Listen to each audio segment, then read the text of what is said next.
ಅಸ್ಸಲಾಮು ಅಲೈಕುಂ ವರಹಮತುಲ್ಲಾಹಿ ವಬರಕಾತು. ಬಿಸ್ಮಿಲ್ಲಾ ವಲ್ಹಮ್ದುಲಿಲ್ಲಾ ವಸ್ಸಲಾತು ವಸ್ಸಲಾಮು ಅಲಾ ಅಶ್ರಫಿಲ್ ಮುರ್ಸಲೀನ್ ವ ಅಲಾ ಆಲಿಹಿ ವ ಸ್ವಹ್ಬಿಹಿ ಅಜ್ಮಾಯಿನ್ ಅಮ್ಮಾ ಬಾದ್. ಜೀವನದಲ್ಲಿ ದುಃಖ, ನೋವು ಇವುಗಳನ್ನೆಲ್ಲ ಅನುಭವಿಸಿ ಕೊರಗುತ್ತಿರುವಂತಹ ಅದೆಷ್ಟೋ ವ್ಯಕ್ತಿಗಳಿದ್ದಾರೆ.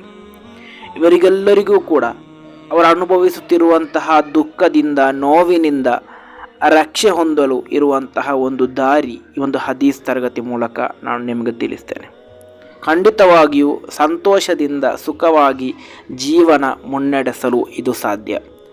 ಇಮಾಮ್ ಬೈಹಕಿ ರಲಿಯಲ್ಲಾಹು ಅನ್ಹು ರವರು ವರದಿ ಮಾಡಿದಂತಹ ಹದೀಸ್, ಅಬಿ ಹುರೈರಾ ರಲಿಯಲ್ಲಾಹು ಅನ್ಹು ರವರಿಂದ ನಿವೇದನೆ.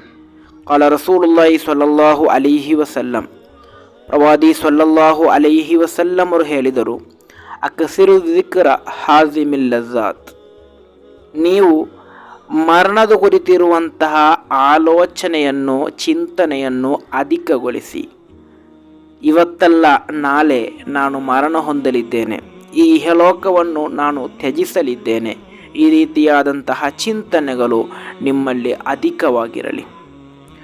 ಹಾಗೆ ಈ ಚಿಂತನೆಗಳು ನಿಮ್ಮಲ್ಲಿ ಅಧಿಕವಾಗಿರುವುದರಿಂದ ಫಇನ್ನಹು ಲಮ್ ಯಜ್ಕುರುಹು ಅಹದುನ್ ಫಿ ಲೈಕಿನ್ ಇಲ್ಲ ಉಸ್ಸಿಯ ಅಲೈಹಿ. ದುಃಖದಲ್ಲಿರುವಂತಹ, ನೋವಿನಲ್ಲಿರುವಂತಹ ವ್ಯಕ್ತಿ ಮರಣವನ್ನು ಆಲೋಚಿಸುವುದಾದರೆ, ಚಿಂತಿಸುವುದಾದರೆ ಆ ದುಃಖದಿಂದ, ನೋವಿನಿಂದ ಆತನಿಗೆ ರಕ್ಷೆ ಹೊಂದಲು ಸಾಧ್ಯ ಎಂದು.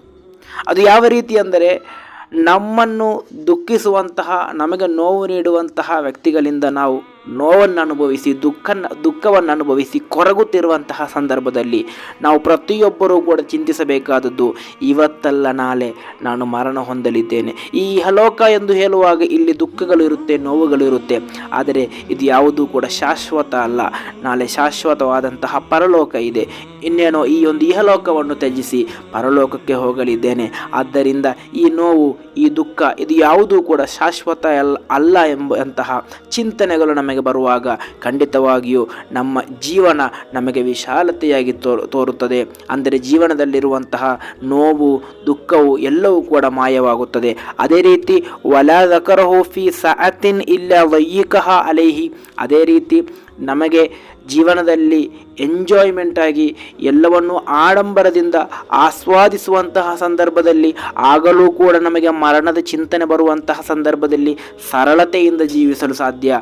ಅಂದರೆ ಎಲ್ಲ ಸೌಕರ್ಯಗಳನ್ನು ಅನುಭವಿಸಿ ಎಂಜಾಯ್ಮೆಂಟ್ ಆಗಿ ಇಲ್ಲಿ ಜೀವಿಸುವಂತಹ ಸಂದರ್ಭದಲ್ಲಿ ನಾವು ಚಿಂತಿಸಬೇಕಾದದ್ದು, ಇದು ಯಾವುದೂ ಕೂಡ ಶಾಶ್ವತವಲ್ಲ, ಇದು ಯಾವುದೂ ಇಲ್ಲದಂತಹ ಒಂದು ಲೋಕಕ್ಕೆ ನಮಗೆ ಹೋಗಲಿದ್ದೇವೆ.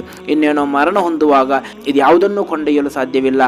ಈ ರೀತಿಯಾದಂತಹ ಚಿಂತನೆಗಳು ಬರುವಾಗ ಖಂಡಿತವಾಗಿಯೂ ಸರಳತೆಯಿಂದ ಜೀವಿಸಲು ನಿಮಗೆ ಸಾಧ್ಯ ಎಂದು.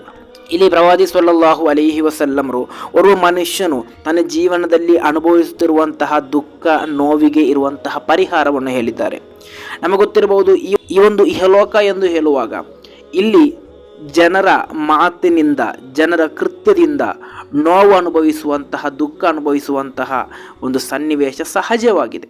ಕೆಲವೊಮ್ಮೆ ನಮ್ಮ ಹೃದಯವು ನೊಚ್ಚು ನೂರಾಗಿ ಹೋಗುವಂತಹ ಘಟನೆಗಳು ನಮ್ಮ ಜೀವನದಲ್ಲಿ ಸಂಭವಿಸಬಹುದು.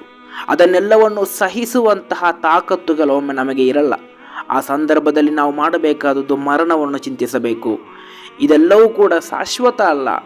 ನಾನು ಮರಣ ಹೊಂದಲಿದ್ದೇನೆ, ನನಗೆ ಮರಣ ಸಂಭವಿಸಲಿದೆ, ಅಲ್ಲಿಯವರೆಗೆ ಈ ದುಃಖ, ಈ ನೋವು ಸಹಿಸಿದರೆ ಸಾಕು ಎಂಬಂತಹ ಚಿಂತನೆ ನಿಮ್ಮಲ್ಲಿ ಬರುವುದಾದರೆ ಮತ್ತೆ ನಿಮಗೆ ಜೀವನದಲ್ಲಿ ದುಃಖ ಅನುಭವಿಸಿ, ನೋವು ಅನುಭವಿಸಿ ಕೊರಗಬೇಕಾದಂತಹ ಅವಶ್ಯಕತೆ ಬರಲ್ಲ. ಒಂದು ಸಮಯದಲ್ಲಿ ನಿಮಗೆ ಮಾತಿನಿಂದಲೋ ಕೃತ್ಯದಿಂದಲೋ ನೋವು ನೀಡಿದಂತಹ, ದುಃಖ ನೀಡಿದಂತಹ ವ್ಯಕ್ತಿಗಳೂ ಕೂಡ ನಿಮ್ಮ ಮರಣದ ನಂತರ ನಿಮ್ಮ ಹೆಸರು ಕೇಳುವಾಗ ಅವರ ಕಣ್ಣಿನಿಂದ ಕಣ್ಣೀರು ಬರುವಂತಹ ಒಂದು ಸನ್ನಿವೇಶ ಬರುತ್ತದೆ. ಆದ್ದರಿಂದ ಜೀವನದಲ್ಲಿ ನೀವು ಅನುಭವಿಸುತ್ತಿರುವಂತಹ ದುಃಖಕ್ಕೆ, ಅದೇ ರೀತಿ ನೋವಿಗೆ ಇರುವಂತಹ ಒಂದೇ ಒಂದು ಪರಿಹಾರ, ಪ್ರವಾದಿ ಸ್ವಲ್ಲಲ್ಲಾಹು ಅಲೈಹಿ ವಸಲ್ಲಮರು ಹೇಳಿದಂತಹ ಪರಿಹಾರ, ಮರಣದ ಕುರಿತಿರುವಂತಹ ಚಿಂತನೆ, ಮರಣದ ಆಲೋಚನೆಗಳು, ಚಿಂತನೆಗಳು ನಿಮ್ಮ ಜೀವನದಲ್ಲಿ ನೀವು ಅಧಿಕಗೊಳಿಸುವುದರಿಂದ ನಿಮಗೆ ಇಹಲೋಕದಲ್ಲಿ ಸುಖವಾಗಿ ಸಂತೋಷದಿಂದ ಜೀವಿಸಲು ಸಾಧ್ಯ. ಅಲ್ಲಾಹನ ತೌಫೀಕ್ ನೀಡಿ ಅನುಗ್ರಹಿಸಲಿ.